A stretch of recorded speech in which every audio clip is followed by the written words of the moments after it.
Isa sa dahilan kung bakit talaga namang pinag-aagawan ang West Philippine Sea ay dahil sa yaman na nakatago dito mga tol, na sigurado mga kapatid na tiba-tiba talaga ang Pilipinas pag nagkataon mga tol na ito ay wala nang umangkin, yung tipong malaya na talaga tayong makuha at mamina kung ano man yung mga yaman na nakatago dyan, no? So yan ang ating panonoorin mga kapatid mula rito kay Sir Pao PH para madagdagan pa tayo lalo ng kaalaman kung ano-ano ba yung yaman na nandirito sa West Philippine Sea, kung bakit hindi natin talaga dapat to isuko o hindi natin to dapat ibigay na lang for the sake of peace, no? Kailangan nating ipaglaban to, no? Ano man nang mangyari mga kapatid. Alright, so mula kay Sir Pao PH mga kapatid, no, panoorin natin to. Pero bago yan, syempre hinihikayat kita, huwag mo kalimutan mag-subscribe sa kanyang YouTube channel. Nakalagay po ang link sa ibaba. At kung bago ka pa lamang dito at gusto mo yung mga ganitong klaseng reaction video, huwag mo rin kalimutan mag-subscribe. Click mo na rin ang notification bell para ma-notify ka pag may mga bago tayong reaction video tulad nito. So huwag na natin patagalin pa. Total, wala na rin naman tayong hinihintay na. Panoorin na natin to mga tol. South China Sea. Ito ang malaking parte ng karagatan sa Asia na kumakatawan sa palitan at kalakalan ng produkto sa mundo. Maging noong unang mga panahon pa ay ginagamit na itong transportasyon ng kalakal sa Asia. Ang South China Sea ay parte ng Western Pacific Ocean. Ang South China Sea ay north part ng South China, west part ng Indo-Chinese Peninsula, east part naman ng Taiwan at northwestern part ng Pilipinas. Mga kaalyado, alam kong curious kayo kung gaano kayaman at kasagana ang West Philippine Sea. Kung kaya naman pilit itong inaagaw ng China. At alam kong may ilan sa inyo ang nalilito pa rin sa West Philippine Sea at South China Sea. At yan ang pag-uusapan natin ngayon. Magandang araw sa inyong lahat mga kaalyado. Isang makabuluhang kwento at kaalaman na naman ang ibabahagi ko sa inyo. Kaya bago natin simulan ay pakilike naman itong video at pasubscribe ng channel natin. Maraming salamat po. Simulan na natin ito. Alright, Let's go!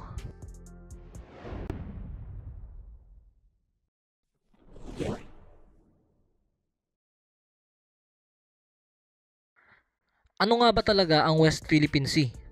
Ang West Philippine Sea po ay ang mga teritoryo sa South China Sea na pag-aari ng Pilipinas. yeah. Yes, tama po kayo. Ang South China Sea at West Philippine Sea ay iisa lamang. Baka nalilito kayo Iisa lang siya pero parang may mga portion na sa atin at may mga portion na sa kanila. South China Sea kasi sasagawing south nila No, ito yung South China Sea. Pero yung West Philippine Sea kasi nasa gawing west naman natin. So ito yung West Philippine Sea. Meron tayong portion.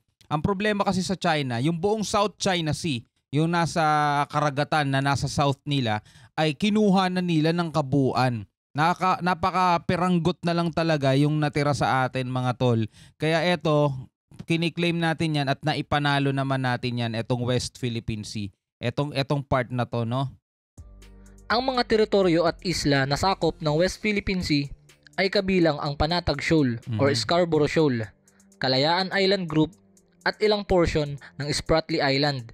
Lahat ito ay within the exclusive economic zone ng Pilipinas.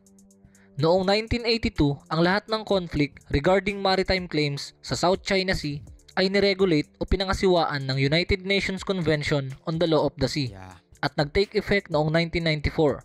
UNCLOS po ang konstitusyon na may hawak sa mga panuntunan sa world oceans and seas. Dito ay malalaman nyo kung bakit nagkaroon ng West Philippine Sea. Ayon po kasi sa UNCLOS, every coastal state o lahat ng bansa na nakapalibot dito sa South China Sea ay pagmamay-ari ang 200 nautical mile exclusive economic zone mula sa shoreline ng kanilang bansa. Diba? At another 150 nautical mile naman para sa extended continental shelf o yung mga parte ng kontinente na nakalubog sa tubig. So bali 350 nautical miles ang kabuuan nito mga kaalyado. Ngunit ang masakit dito ay hindi nire-recognize ng China ang mga kasunduan sa ilalim ng United Nations Convention on the Law of the Sea. Para mas malinaw sa inyo mga kaalyado, ang claims ng bawat bansa sa South China Sea ay ipapakita ko sa inyo itong mapa na ito. Bawat kulay ng guhit sa mapang ito ay nagre-representa sa claim ng bawat bansa. At dahil tapos na tayo sa pagtalakay ng hatian ng bawat teritoryo sa South China Sea at West Philippine Sea, ay dako naman tayo sa mga yamang nakatago sa West Philippine Sea. Balikan natin ng konti, no? Hindi to sa may mapa. Alright, so etong yellow na to, eto kasama to sa Paracel Islands yan. Ito, Vietnamese claim. Yan, tapos etong blue, ang liit naman ng claim nila, no? Brunei, yan, claim nila to. Tapos eto namang orange, yan. Ito yung sa West Philippine Sea ang claim natin. Ito lang yung sa South China Sea, yung mga nasa labas. Yan. So meron din naman pala silang Spratly Island no? Yan, yung mga nasa labas. Yan ang claim nila. Ang problema, ito yung kanilang no? Ito ang kanilang kinikilala, itong 9 dash line na yan. Sinakop nila ng buo. Kaya nga nandiyan dyan na yung UNCLOS para magkaroon ng kapayapaan dyan Kasi syempre, etong karagatan kasing to pinapalibutan din ng iba't ibang mga bansa 'Di ba? So iba't ibang mga bansa ang nakapalibot diyan. Lahat ng mga bansa pwede mag-claim. So nagkaroon ngayon ng parang institusyon o ng isang batas na mangangasiwa na diyan para hindi na magkagulo. Permado rin naman ng China yan Yun nga lang nung hindi napunta sa kanila yung pabor kasi nga ito ang gusto nila Yan yan ang gusto nila itong 9 dash line na yan. Etong kulay pula na guhit-guhit na yan. Ganyang kalaki yung gusto nilang sakupin. 'Di ba? Parang na talaga Parang napakaganid, 'di ba? Sakim. Tapos na tayo sa pagtalakay ng hatian ng bawat teritoryo sa South China Sea at West Philippine Sea ay dako naman tayo sa mga yamang nakatago sa West Philippine Sea. At ang tanong kung gaano ba kayaman ang West Philippine Sea in terms of natural resources. Ang West Philippine Sea ay sentro ng maritime biodiversity. Ang South China Sea kabilang ang West Philippine Sea ang may hawak sa 12% ng world annual fish catch. Napakalaking porsyento nito na nagkakahalaga ng $21 billion. Wow. Ang Kalayaan Island at kanlurang bahagi ng Palawan naman na humahawak sa 10% ng Exclusive Economic Zone ng Pilipinas ay approximately 20% ang ambag nito sa total marine fish catch kada taon ng ating bansa. Umaabot ng 5 milyong tonelada ang nahuhuling isda dito taon-taon na sumusuporta sa pamumuhay ng mga mangingisda araw-araw.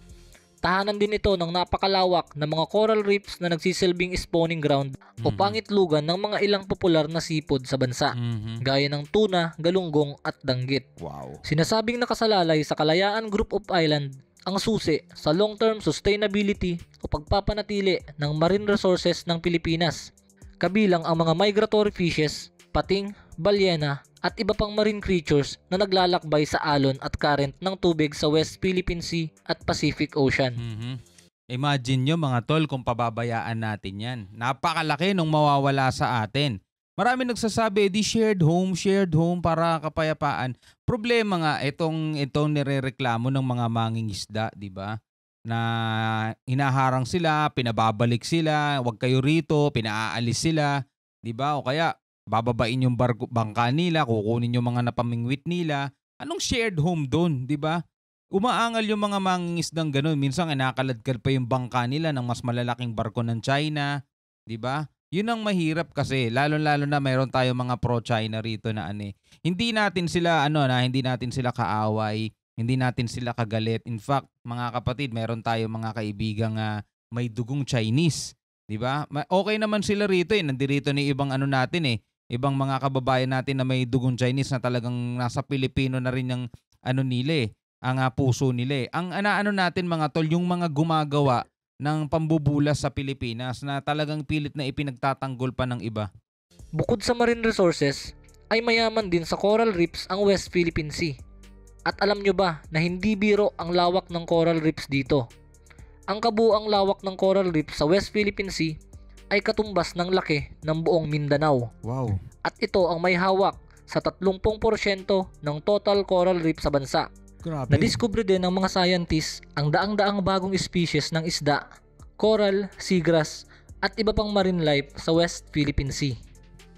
Ang marine biodiversity sa West Philippine Sea ay kabilang sa mga pinakamataas sa buong mundo at isa sa pangunahing pinagkukunan ng mga natural na sangkap na ginagamit sa pharmaceuticals at mas epektibo nga raw ito sa mga kasalukuyang nasa merkado ngayon.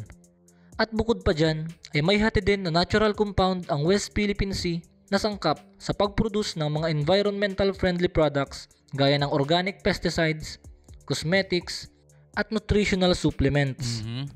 At hindi pa dyan nagtatapos ang likas na yamang matatagpuan sa West Philippine Sea. Dahil ang huli sa ating tatalakayang yaman ay ang oil and natural gas. Yun. Langis ang isa sa numero 1 basihan para maging makapangyarihan at mayaman ng isang bansa. Kung mapapansin nyo, pag tumataas ang presyo ng gasolina, ay tumataas rin ang presyo ng produkto at serbisyo. Dahil nga langis ang nagpapatakbo sa lahat ng mga sasakyan, mapalupa, himpapawid man o katubigan para sa transportasyon ng mga kalakal.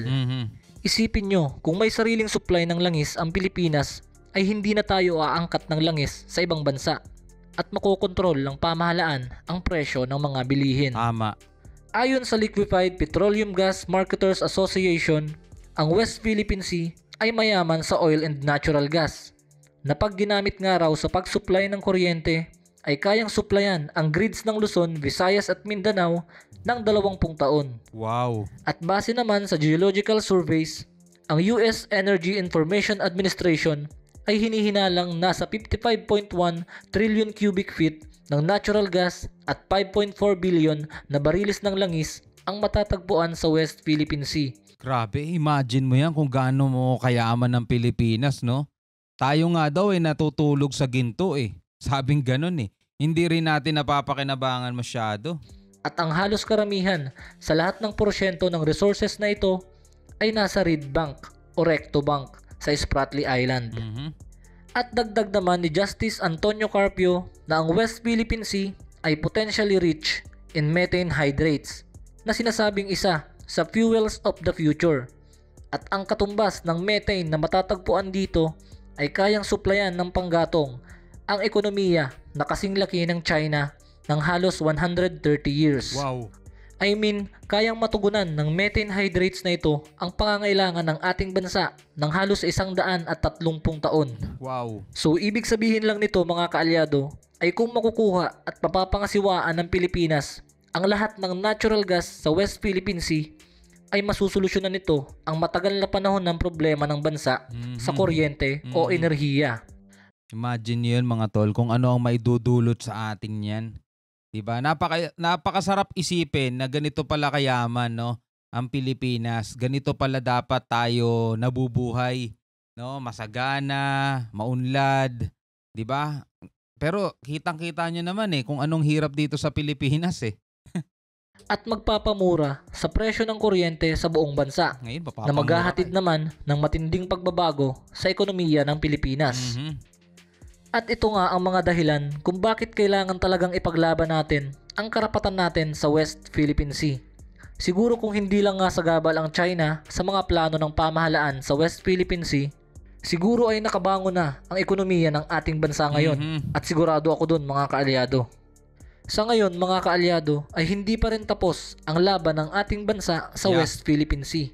Dahil patuloy na iginigiit ng China ang karapatan daw nila sa mga teritoryo natin. Kaya patuloy nating suportahan ang ating pamahalaan sa mga hakbang na ginagawa nito para makamit ang matagal nang ipinagkakait sa atin na karapatan. So hanggang dito muna ang kwentuhan natin. Yan ang dapat nating suportahan, di ba? Yung pamahalaan natin na ipinaglalaban, yung mga sundalo natin, mga PCG natin, hindi yung tinatawag nyo pa silang sinungaling. Di ba? May mga tao kasing tumatawag pang sinungaling sa PCG, ganyan-ganyan, taksil daw sa bayan. Imagine nyo, no? Ang ipinaglalaban ng mga sundalo natin, yung soberanya natin, yung karapatan natin, na nakuha na natin 2016 pa, di ba? Pero ang problema, dahil nga merong mga pro-China, merong pang mga hindi tapat sa kanilang bansa, ayan ang nangyayari, lalong gumugulo. Dapat meron tayong pagkakaisa di ba? Imagine nyo mga kapatid kung ano ang yaman na natatago dyan na dapat pakikinabangan ng bawat Pilipino. Pero wala, pinipigilan tayo di ba? Masyado tayong iniipit dahil makapangyarihang bansa sila Meron silang mga pagbabanta na sige, subukan nyo lang.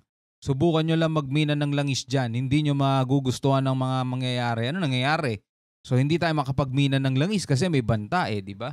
Pero dapat talaga magkaroon tayo ng sapat na lakas, no, kakayanan na magawa natin kung ano yung mga dapat na ginagawa natin dyan noon pa. 'Di ba? Dapat noon pa napapakinabangan na natin 'yan. Eh di sana maunlad sana ang ekonomiya ng bansa, 'di ba?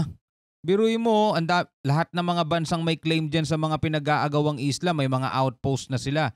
Nakapagtayo na sila ng mga isla nila diyan. Tayo, anong meron tayo? Ayun, nabubulok na BRP Sierra Madre, 'di ba? Kaya sana matuloy din yung panukala o yung proposal ni Senator Chis Escudero para yun ang kauna-unahan nating kauna-unahan nating military base o shelter kung tawagin nga nila. Ayaw pa nilang tawaging military base eh. Pero mo napakabait ng Pilipinas kahit daw mga Chinese na halimbawa mabagyo pwedeng pumunta doon. Grabe no? Napakabait. Well, anong masasabi mo dito sa videong napanood natin? Sobrang tiba-tiba talaga Pilipinas dito mga tol pag nagkataon, no? So hanggang sa muli, ako nga pala si Shobal D. Peace out.